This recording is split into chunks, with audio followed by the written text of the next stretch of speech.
नमस्कार, आप सभी का स्वागत है। यह व्रत कार्तिक शुक्ल एकादशी से प्रारंभ होकर पूर्णिमा को समाप्त होता है।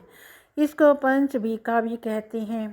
कार्तिक का स्नान करने वाले स्त्री पुरुष 5 दिन का निर्जला व्रत करते हैं। अर्थ धर्म काम मोक्ष के लिए यह व्रत किया जाता है। इसे भीष्म पंचक भी कहते हैं। चलिए आपको इसकी एक बहुत सुंदर कहानी सुनाते हैं। एक साहूकार के बेटे की बहू थी। वह कार्तिक के महीने में सुबह जल्दी उठकर गंगा जी नहाने जाती थी। वह पराये पुरुष का मुंह नहीं देखती थी। राजा का लड़का भी गंगा जी नहाने जाता था। राजा का लड़का कहता कि मैं सुबह नहाता हूँ, मेरे से पहले कोई भी नहीं नहाता। जब 5 दिन कार्तिक के रह गए तो उस दिन साहूकार के बेटे की बहू नहा कर जा रही थी और राजा का बेटा आ रहा था। शोर सुनकर जल्दी से जाने लगी, जिससे अपनी मोती की माला वहीं पर भूल गई।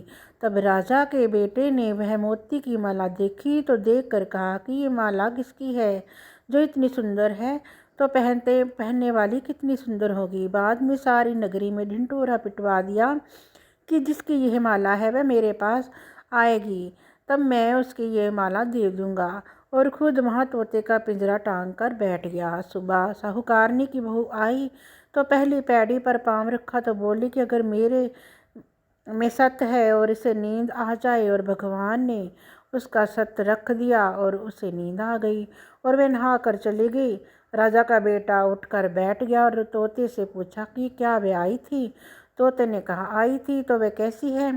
तब तोता बोला कि अप्सरा जैसी बिजली होती जैसी झलक माड़ी गुलाबी रंग जैसा। राजकुमार ने कहा कि आज तो मैं उंगली चीर कर लेट जाऊंगा, फिर मुझे नींद नहीं आएगी। दूसरे दिन मैं उंगली चीर कर लेट गया।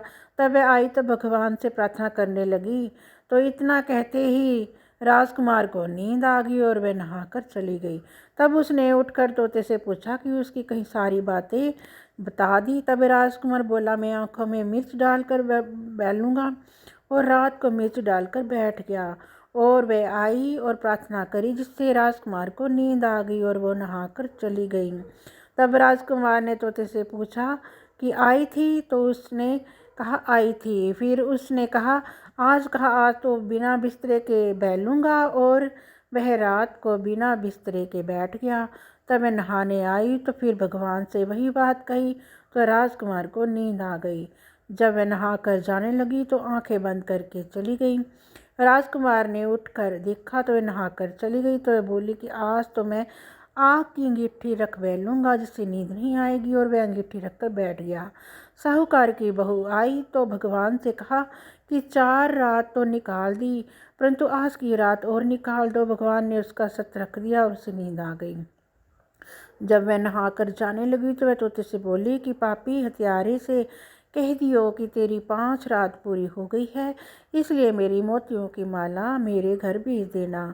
फिर वह राजा ने तोते से पूछा कि वह आई थी, तो तोते ने कहा कि वह आई थी और उसने अपनी माला मंगवाई है। तब राजकुमार ने सोचा कि वह तो सच्ची थी उसका, तो भगवान ने भी सत्य रख लिया। थोड़े दिन बाद राजकुमार के शरीर में कोढ़ निकल गया और वह तड़पने लगा। तो राजा ने ब्राह्मण को बुलाकर पूछा कि मेरे बेटे का शरीर क्यों जल रहा है। तब ब्राह्मण ने कहा कि वह पतिव्रता स्त्री पर बुरी नज़र रखता है, इसलिए वह यह रोग लगा है।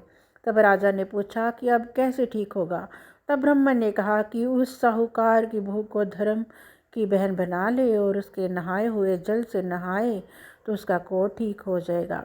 राजा उसकी माला लेकर घर गया और साहूकार से कहा कि वह माला आपकी बहू की है और उसके नहाए हुए जल से मेरे बेटे को नहला दें। तो साहूकार ने कहा कि वह तो किसी पराये पुरुष का मुंह भी नहीं देखती, इस नाली के नीचे राजकुमार को बैठा देना। जब वह नहाएगी तो ऊपर से वह पानी गिर जाएगा। बाद में राजकुमार बैठ गया और नहाया तो उसकी चंदन जैसी काया हो गई। हे पंचभिक्षु देवता, जैसा साहूकार की बहू का सत्य रख वैसे ही सबका रखना। कहते सुनते हुंकारा भरते अपने सारे परिवार का सत्य रखना। वीडियो पसंद हो तो लाइक शेयर सब्सक्राइब करना ना भूलें।